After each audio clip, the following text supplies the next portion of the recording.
Saint انتخابات میں polling کا آخری گھنٹہ، سینٹ کی 11 خالی نشستوں پر پولنگ جاری۔ جرگہ ہال میں پولنگ سپہر 4 بجے تک جاری رہے گی۔ اسپیکر سمیت 82 ارکان نے ووٹ کاسٹ کر دیا۔ وزیر اعلیٰ علی امین گنڈاپور، اپوزیشن لیڈر ڈاکٹر عباد اللہ ایوان میں موجود۔ پیپلز پارٹی کے پارلیمانی لیڈر احمد کریم کنڈی اپنی 5 نشستوں کے دفاع کے لیے پر یقین۔ صوبائی اسمبلی کے 145 ارکان ووٹ کاسٹ کریں گے۔ 7 جنرل، 2 خواتین اور 2 ٹیکنوکریٹ نشستوں پر امیدوار میدان میں۔ جنرل نشست پر کامیابی کے لیے امیدوار کو 19، خواتین کی نشست کے لیے 49 ووٹ درکار۔ ہر رکن اسمبلی 3 ووٹ کاسٹ کرے گا۔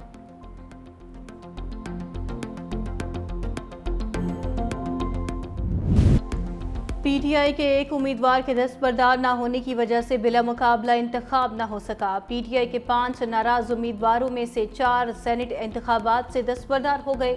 خرم ذیشان دستبردار ہونے سے انکاری رہے۔ علی امین گنڈاپور سے کامیاب مذاکرات کے بعد عرفان سلیم اور عائشہ بانو نے دستبردار ہونے کا اعلان کیا۔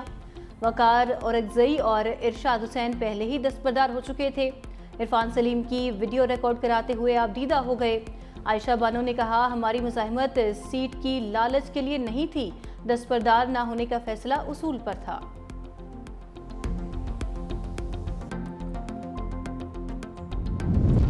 مخصوص سیٹوں پر حلف کے معاملے پر علی امین گنڈاپور اور فیصل کریم کنڈی میں ٹھن گئی۔ گورنر ہاؤس میں حلف برداری پشاور ہائی کورٹ میں چیلنج کر دی۔ درخواست میں وفاقی حکومت، registrar Peshawar high court, governor election commission اور دیگر کو فریق بنایا گیا۔ اسپیکر کے بی اسمبلی بابر سلیم سواتی نے بھی چیف جسٹس آف پاکستان کو خط لکھ دیا۔ کہا، chief justice Peshawar high court کی گورنر کو ہدایت آئینی اختیارات سے تجاوز ہے۔ آئینی خلاف ورزی کا نوٹس لینے سمیت یہ یقینی بنایا جائے کہ عدلیہ اپنے اختیارات تک محدود رہے۔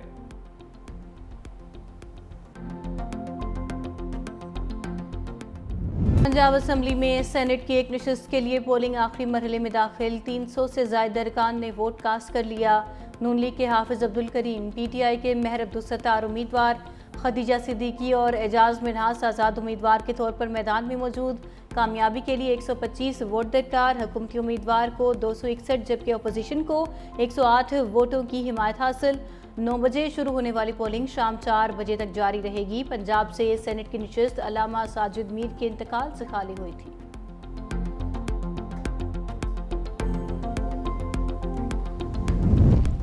اسلام آباد ہائی کورٹ کا وفاقی کابینہ کو توہین عدالت کا شوکاز نوٹس۔ جسٹس سردار اعجاز اسحاق خان نے ڈاکٹر عافیہ صدیقی کیس میں رپورٹ پیش نہ کرنے پر نوٹس جاری کیا۔ ریمارکس دیے، فوزیہ صدیقی پاکستان کی بیٹی ہیں، انصاف کو شکست کا سامنا نہیں کرنے دوں گا۔ ہائی کورٹ کی عزت برقرار رکھنے کے لیے اپنی جوڈیشل پاورز کا استعمال کروں گا۔ جسٹس سردار اعجاز اسحاق کا کاز لسٹ جاری نہ ہونے پر اظہار افسوس۔ کل جمعرات کو بتایا گیا کاز لسٹ جاری نہیں ہوگی۔ کاز لسٹ کے لیے درخواست بھی بھجوائی۔ چیف جسٹس کو دستخط کے لیے 30 سیکنڈ بھی نہیں ملے۔ ایک بار پھر ایڈمنسٹریٹو پاور کو جوڈیشل پاور کے لیے استعمال کیا گیا۔ چھٹیوں ختم ہونے کے بعد پہلے ورکنگ ڈے پر کیس کی آئندہ سماعت ہوگی۔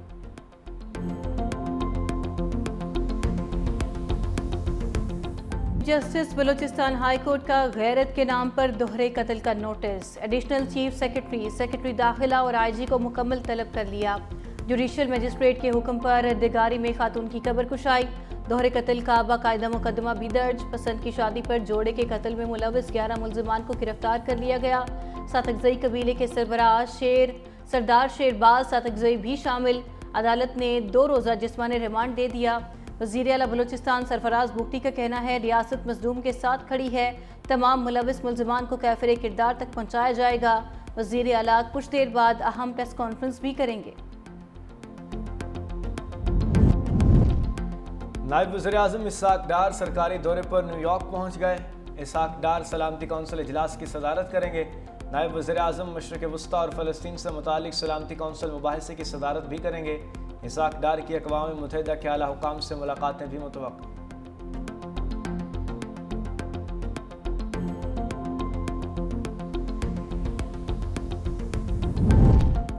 پاکستان میں یو ایس ایڈ کی جزوی بحالی، 2 پروگرامز کے فنڈز جاری۔ یونیورسٹی اسٹوڈنٹس پروگرام فیز 2 کے لیے میرٹ اسکالرشپ کو جون تک فنڈز جاری کر دیے گئے۔ پاٹا انفراسٹرکچر پروگرام کو بھی فنڈز کا اجرا۔ امریکہ کی جانب سے رواں برس فروری میں USAID Pakistan programme کو معطل کر دیا گیا تھا۔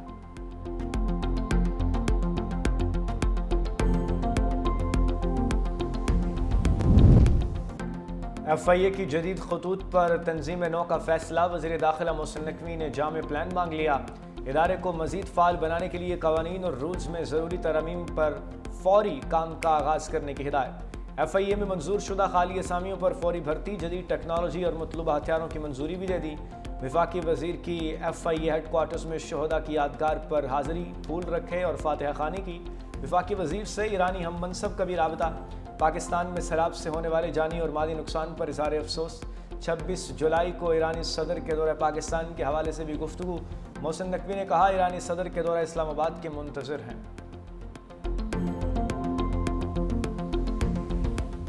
وزیر اعلیٰ پنجاب مریم نواز کی ہدایات کے پیش نظر سوگوار خاندانوں کی مالی معاونت کی جا رہی ہے۔ PDMA کا 26 جولائی تک مونسون بارشوں کا چوتھا الرٹ بھی جاری۔ پنجاب کے دریاؤں میں پانی کے بہاؤ میں غیر معمولی اضافے کا خدشہ۔ خیبر پختونخوا کے بالائی حصوں میں بھی گرج چمک کے ساتھ بارش ہوگی۔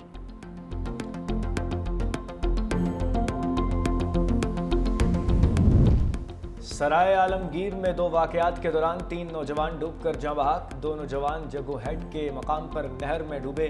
ایک نوجوان دریائے جہلم میں نروال کے مقام پر ڈوبا۔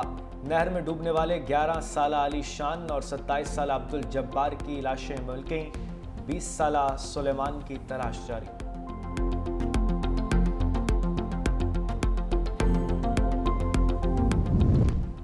گورنر پنجاب سردار سلیم حیدر کا چکوال کا دورہ، کہا چکوال اور جہلم کو آفت زدہ قرار دیا جائے گا۔ گورنر کا سیلاب سے متاثرہ علاقوں کا معائنہ، سمن آباد سومنی کے متاثرین سے حالات دریافت کیے۔ سردار سلیم حیدر نے متاثرہ گھروں کا بھی معائنہ کیا، کہا پیپلز پارٹی سیلاب سے متاثرین کی بحالی کے لیے پرعزم ہے۔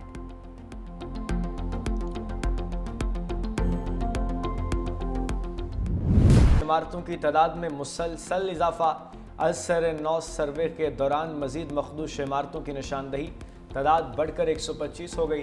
کراچی کے دیگر اضلاع میں بھی مخدوش عمارتوں کی نشاندہی اور خالی کرانے کا سلسلہ جاری۔ Lyari old city area, garden صدر میں 56 ناقابل رہائش عمارتوں کو خالی کرا لیا گیا۔ 4 عمارتیں آئندہ چند روز میں خالی کرا لی جائیں گی۔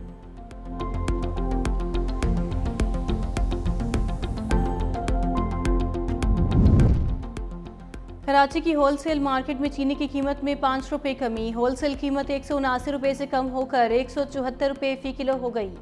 ایکس میل قیمت بھی 174 سے کم ہو کر 171 روپے فی کلو گرام ہو گئی۔ چیئرمین ہول سیل گروسرز ایسوسی ایشن عبدالرؤف ابراہیم کہتے ہیں شوگر مل سے سپلائی وافر سٹاک موجودگی سے چینی کی قیمت کم ہوئی۔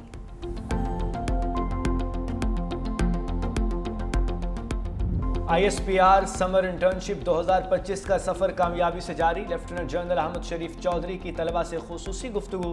سمر انٹرنشپ میں 150 سے زائد یونیورسٹیز اور تعلیمی اداروں کے 6500 طلبہ کی شرکت۔ طلبہ نے کہا آپریشن بنیان مرصوص میں پاک افواج کا بھارت کو منہ توڑ جواب تاریخ میں ہمیشہ یاد رکھا جائے گا۔ نوجوان نسل کل بھی پاکستان کے ساتھ کھڑی تھی اور ہمیشہ ساتھ کھڑی رہے گی۔